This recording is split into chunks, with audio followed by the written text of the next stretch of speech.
When I first started this YouTube channel, people started reaching out to me quite quickly. It was amazing. And back then, I was still doing this was a one-person show. I was answering all the emails myself, and people were telling me, basically just thanking me for talking about this, for sharing my story, for like, tell me more about how you recovered. And people were just, it was heartbreaking, sharing their stories of their struggle and all the things they tried. And back then we had way more questions than answers. At least I know I had way more questions than answers. And that wasn't that long ago. And now today I get a zillion emails, and I have a team that helps me with that because there's no way I can answer them all myself. But it's really amazing to see, because I'd say about 90% of them are people saying, oh my goodness, thank you. I'm better. I found the resources I needed on your channel. I found a recovery program or a coach, and now I'm fully past this. And now even people are reaching out telling me that they took my brain retraining program and are better as a result of taking it. And I don't think anything on the planet that makes me happier than that. It is so incredible to see so many people getting past this. However, I'd say about 10% of the emails that are coming in are people who are saying, I've read all the books, I've watched all the videos, I've done the courses, I've done the programs, I understand it, I get it, I believe it, I've got the buy-in, I know the science, I know this is what is happening, all the signs are there, that I know what I need to do to get better, and I'm doing all the things, but I'm stuck. Like, I'm not getting better. Why aren't I getting better? What am I doing wrong? Why is this working for everybody else? Why aren't I getting anywhere? So first off, oh my goodness, my heart goes out to you, because I think most of us have been there and comparing ourselves against other people and feeling like this is taking so much longer than we thought it should. And I say this over and over because it's so important to remember, not just with this, but with everything in life. I'm talking to myself right now too. Rapid success does happen. It absolutely does, but it is the exception. It is not the norm. It's like me on my YouTube journey and looking at these 1 in a million cases of people who start a YouTube channel and get 10 million subscribers. Yeah, it happens, but by far that is not the norm. It's like me getting up every day and beating myself up for not having 10 million subscribers. So on that note, it does really help my channels like this. If you subscribe, it shows the algorithm that this channel has value and it should put it in front of more people. It shows people coming here to visit that, hey, maybe there's something here I should pay attention to. So we get helpful resources in front of more people. It shows doctors and scientists that have the information we need, that, hey, maybe this is a channel that I should come on and spend some time on. So if you haven't already subscribed, I invite you to do so.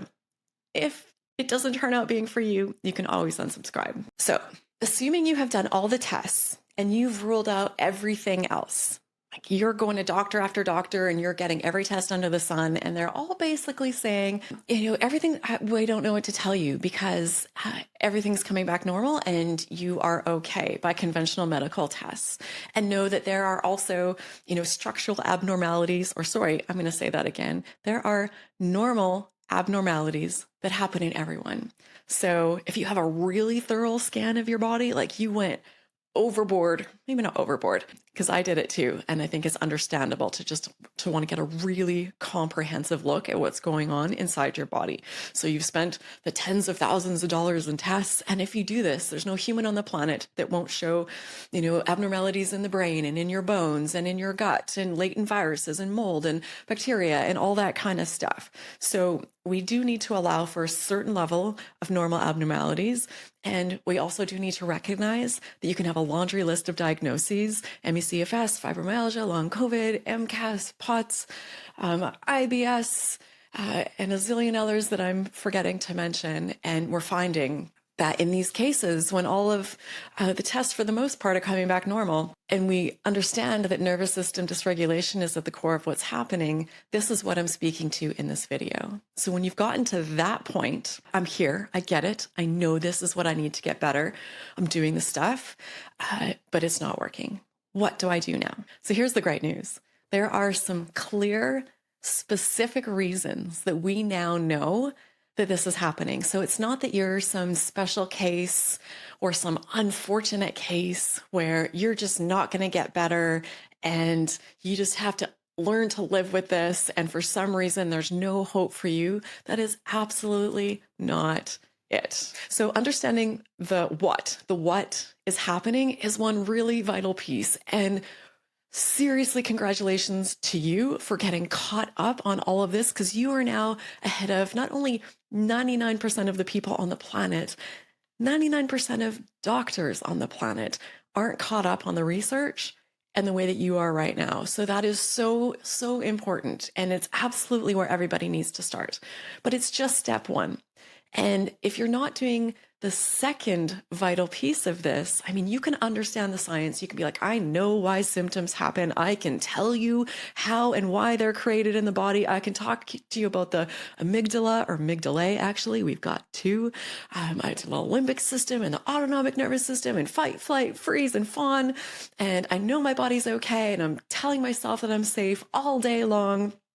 And this is great. And this will probably help a bit, but it's likely not going to lead to a full alleviation of your symptoms and to lasting, recovery. And I say recovery in quotes because it's not that you're actually broken. It's not that you're actually sick. And you know that. You're like, I know this.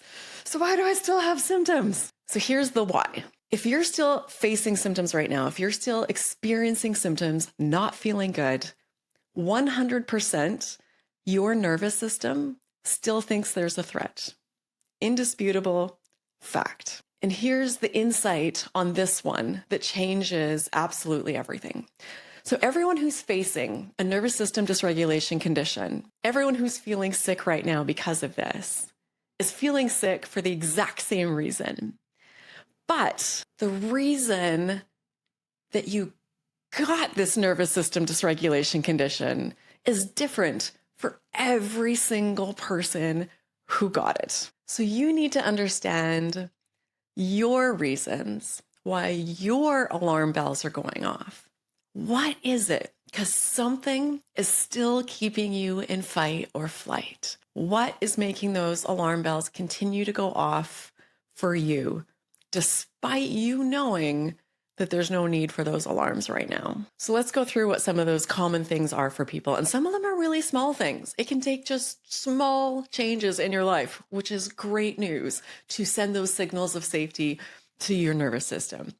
And when we talk about how long it takes to rewire the brain with messages of safety, it's also important to understand that there are very real physical things that are going to impact how slowly or how quickly your brain and nervous system turn things around. Scientific studies have shown us that neuroplasticity decreases with age. I know that sounds discouraging, but it never stops. There's no age at which you are too old that you can't rewire your brain to turn off these symptoms. That old saying, you can't teach an old dog new tricks, not true. You can, it just might take a little bit longer. You've got your own timeline. And there are some subtle things or small things like fixating on your timeline. If you are clock watching, if you're like, I need to be better by my birthday or by the end of the month or whatever timeline you've put on this, and then when it's approaching and you're starting to stress because it doesn't seem like you're getting better, or you pass that milestone and you're not better, all of this sends signals of something still wrong to your body, to your nervous system. Even just being frustrated with symptoms sends signals that things are not okay. You've probably heard me say this a zillion times, so I'll say it quickly, but think of those symptoms the same way you do as feeling pain in your body after going to the gym or doing something physical that you don't normally do. You don't get frustrated. You don't clock watch. Like, when are they going to go away? You're just like, yeah, they're here. I don't like them, but they're here. It's fine. Let's move on. Another thing to think about is, how far back does this wiring go for you? Like, when we talk about how long it's going to take to rewire the brain or go back to some old wiring in the brain, like, when did you start being on high alert? When did things start to be too much? When did your nervous system start to get overloaded? Was it a couple of years ago? Was it since you were 12 or since you were 3? I'm going to link a video here. You can open it in a new tab and watch it after this one.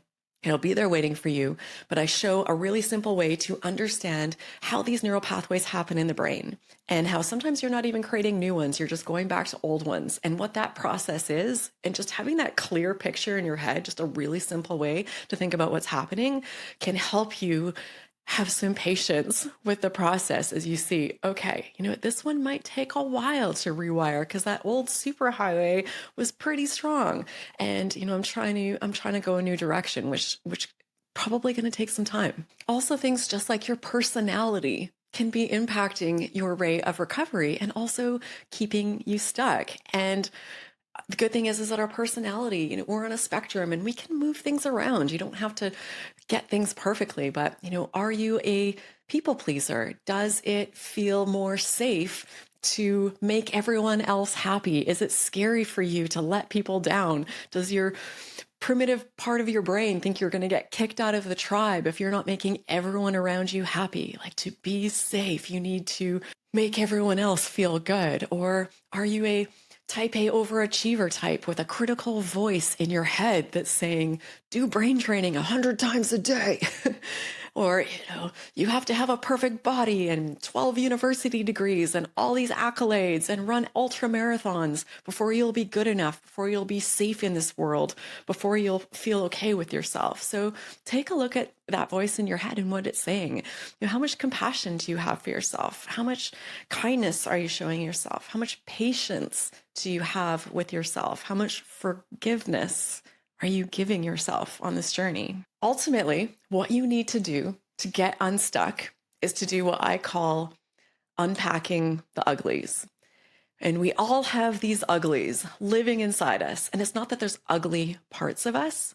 It's that there are things, thoughts, feelings, emotions, memories that we have labeled too ugly to let them see the light of day. We just push them down. No one can see this. No one can see this part of us. I can't even look at them. They are too scary. They're like these little ghouls and goblins, and they're like, ah, ah, threatening to come out and pop their little ugly heads out. And we're like, no, no, no, no, don't let anyone see them. I don't want to see them. They're not there. They're not there. We all do it. And it seems so scary to let the uglies out. And you don't have to do it all at once, but just slowly, just take a peek. Like, who's in there? Oh, hey, okay. Okay, yes, I know you're there. Okay, I see you too. And it doesn't mean you have to address them all at once, but just slowly start giving them some space. And because this is a signal to your nervous system that there's a threat. And when that, container of uglies that you're pushing down and trying to keep down is overflowing, the alarm bells are going off. It's the same as if someone was chasing you with a gun. Your nervous system does not see the difference. So unpacking the ugly can be going to therapy. It can just be having some really honest conversations with yourself. It can be doing some incredibly honest journaling. And it's where you let yourself have the thoughts that you don't think you're allowed to have. Like really scary ones, things that threaten to, shake the foundation of your whole life and confirm for you what you have feared all along, that you're a terrible person. Like, oh my goodness, I think I actually hate my spouse, or I hate my children, or I hate myself. And then when you let yourself think these things, these really scary things, some really incredible things happen. And the first is that you realize is that thoughts are not facts. So when you let yourself really think about it, like, is this true? Do I hate my spouse? Do I hate being a parent? Do I really hate myself? And I'm willing to bet that once you start to unpack that, just really honestly, just let yourself say all the unthinkable things, put them on paper, say them to yourself, say them to your therapist, and then say, okay, is that true? And chances are you'll find that it might not be. And emotions, for the most part, just want to be felt. So even just by feeling your emotions, you're already doing the work, because an emotion felt is an emotion changed. It's already into something different. It's already an opportunity to learn from it and do things differently in the future. And when you feel a feeling, whatever that is, it could be anger, it could be rage, it could be grief, it could be fear, it could be shame. Ask that feeling, how old are you? Like, did you just get goosebumps? Because I know I definitely did. How old is that feeling? And the amazing thing about asking yourself this question is that you might realize that this feeling has been here since high school, since you were 12, like since you were 4 years old. And when you see that, you can start to have even more self-compassion for yourself. Oh my goodness, I've been carrying this for so long. My 4-year-old self or my 11-year-old self was having to deal with this. And I'm still dealing with that now.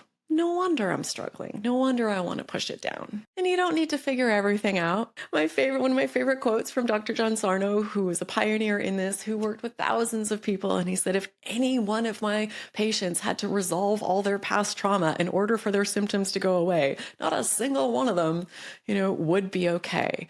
Just get things to a manageable level. That's all you need to do. And then when symptoms come up, don't panic. Don't take them as a sign that you're never going to get better, that you're some exception to the rule and you're stuck for all the rest of your life. Remember that it's just a normal part of the process. See that symptom and just be like, hey, I see you. How you doing? And then just take them along for the ride. Be like, here's what we're doing today. We're going to do this. Come along with me. We're going to do this together. Know and trust that these symptoms are just your nervous system putting on a show. It still needs some reassurance that you're okay. And the best thing that you can do is just go about your day and live your life and show it that everything is fine. One of my favorite things in life is the group support calls for my brain training 101 course. And one woman said, she's like, yeah, I saw the symptoms and it just said, hey, all right, we're going grocery shopping now. You can come along.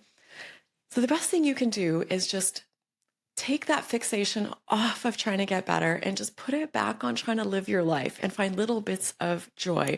And what that's going to look like for you is going to be different than what it looks like for somebody else. Going grocery shopping might be way outside of your realistic next step. You're just trying to slowly balance out those boundaries. For you, it might just be sitting up for a bit or doing some finger dancing while you're in bed or going outside for a couple minutes and feeding the squirrels. And if you're looking for some extra support with this, you're always invited to come join me in my course, Brain Retraining 101. It's short daily videos that give you insights and strategies to help you navigate your day.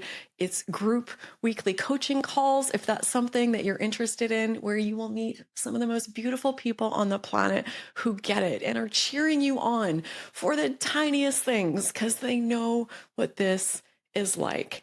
And if being there in person isn't your thing, also just watching the replays can be really important. If you want to sit in the background and learn from afar, that works too. If you're interested in learning more or coming to join us there is a link in this video description to do so. Thank you for watching, and I hope to see you in the course.